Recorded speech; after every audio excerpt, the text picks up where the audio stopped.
पकौड़ा ले लो। अरे एक ब्रेड पकौड़ा देना। ये लो साहब 10 रुपए का हुआ। ये लो 10 रुपए। हेलो, हाँ बोलो। फोन में आवाज साफ नहीं आ रही है। अभी पकौड़े बेच रही हो, तुम घर पहुंचो। और हाँ, सब्जी लेते जाना। पूजा को बोलना मैं थोड़ी देर में घर में आ जाऊंगी, तब तक वो सब्जी बनाकर रख लेगी। हाँ रखती हूँ, पकौड़े बेचने दो अब, नहीं तो ठंडे हो जाएंगे तो ग्राहक खरीदेंगे नहीं। सुनीता का पति मोहन रेलवे स्टेशन पर ही कुली का काम करता था। दोपहर के समय जब धूप बढ़ जाती तब मोहन घर चला जाता था। फिर शाम के समय वो स्टेशन पर आता और देर रात तक काम करता। अपने पति की मदद करने के लिए सुनीता ने सुबह सुबह ट्रेन में पकौड़े बेचना शुरू किया था ताकि घर के खर्चे में मदद हो सके। सुनीता और मोहन की एक ही बेटी थी जिसका नाम था पूजा।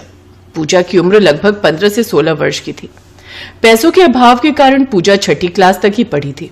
ऐसे ही सुनीता का काम चल रहा था, पर अब सुनीता की देखा देखी और भी पड़ोस की औरतों ने ब्रेड पकौड़े बेचने शुरू कर दिए। अब सुनीता किसी का हाथ तो रोक नहीं सकती थी, पर वो परेशान हो गई क्योंकि इस वजह से उसके काम पर असर पड़ गया था। जहां पहले वो रोजाना के 30-40 पकौड़े आराम से बेच लेती थी, वहीं अब 10 पकौड़े भी बड़ी मुश्किल से बिक रहे थे। सुनीता एक काम कर, तू ये ब्रेड पकौड़ा बेचना छोड़ दे।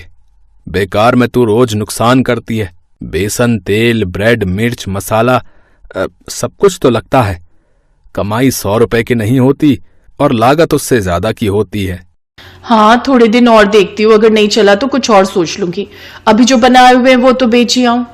माँ, आज मैं भी तुम्हारे साथ चलती हूँ। आज घर पर तो कोई काम है नहीं और तुम कह रही हो कि तुम्हारे सिर में भी दर्द है। तुम जाओगी तो मुझे तुम्हारी चिंता रहेगी। चलो मैं साथ चलती हूँ। लेती जा पूजा को, सही कह रही है। अकेले कहीं चक्कर खाकर गिर गई तो और मुसीबत आ जाएगी। काम की चिंता से कुछ दिनों से सुनीता का बीपी बढ़ा हुआ था। इस वजह से उसके शरीर में भी दर्द था। पूजा भी सुनीता के साथ ब्रेड पकौड़े बेचने चली गई। बेटा, एक ब्रेड पकौड़ा देना। जी आंटी जी, ये लीजिए। ब्रेड पकौड़े ले लो, ब्रेड पकौड़े, गर्मा गर्म ब्रेड पकौड़े, लाल हरी चटनी के साथ स्वादिष्ट ब्रेड पकौड़े। अरे सुनीता, आज तू अपनी बेटी को भी ले आई ब्रेड पकौड़ा बेचने के लिए, पर इस डिब्बे में बेकार है तेरा घूमना। यहाँ पर मैं ये सभी यात्रियों को पकौड़े बेच चुकी हूँ। हाँ माँ, बड़ी मुश्किल से एक ही ब्रेड पकौड़ा बिका है। सब पहले ही मंजूताई से पकौड़े खरीद चुके हैं। हाँ मैं जानती हूँ, आज मुझे आने में थोड़ी देर हो गई, इसीलिए मंजू पहले ही आ गई थी और उसके बिक गए। पूजा बिटिया, हम किसी के हाथ तो रोक नहीं सकते।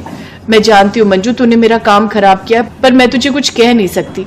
तू कोई और काम भी खोल सकती थी, पर तूने मेरी रोजी रोटी पर लात मारी है। अरे तो जो चलता काम होगा वही तो करूंगी, मेरी मर्जी, मैं जो बेचूं। ट्रेन में मेरी अच्छी कमाई हो रही है तो तू जल क्यों रही है? मैं जल नहीं रही हूँ मंजू, पहले मैं ब्रेड पकौड़े बेचती थी। तू तो अभी आई है, जली तो तू थी मेरे काम से, इसीलिए तो तूने मेरे देखा